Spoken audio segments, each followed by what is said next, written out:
வணக்கங்க. இன்னைக்கு கூடு குடும்ப சமையலில் காளான் தொக்கு தான் செய்ய போகிறோம். வாங்க அதை எப்படி செய்யலான்னு பார்க்கலாம். வாங்க.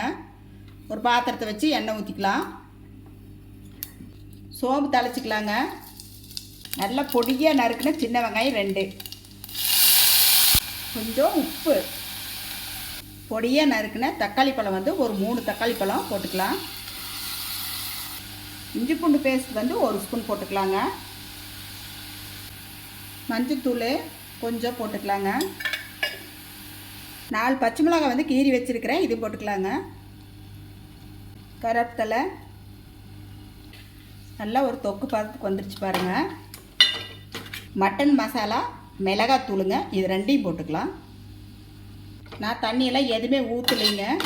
அந்த தக்காளியில் இருந்த தண்ணியே வந்து நல்லா வணங்கி வந்துட்டு இருக்குது. நல்லா வந்து இந்த எண்ணெயிலே வந்து அதோட பச்சை வாசம்லாம் போய் வரட்டும். நல்லா வந்து ஒரு தொக்கு பதத்துக்கு வந்துருச்சு பாருங்கள். இப்போ வந்து நான் பொடியாக நறுக்கி வச்சுருக்கிறேன் பாருங்கள் காளான், இது ஒரு பாக்கெட்டு, இதையும் போட்டுக்கலாம்.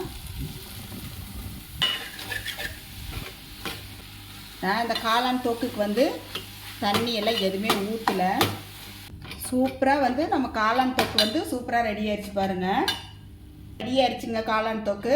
நம்ம வந்து மல்லித்தழை போட்டு ஸ்டவ் ஆஃப் பண்ணிக்கலாம். எவ்வளோ நல்லா இருக்குது பாருங்கள். நான் வந்து இது வந்து சாப்பாட்டுக்கு தான் செஞ்சுருக்கிறேன். சுட சுட சாப்பாடு. இப்போ சாப்பாட்டுக்கு காளான் கிரேவி வந்து ஊற்றி சாப்பிட்லாங்க. செமையாக இருக்கும்.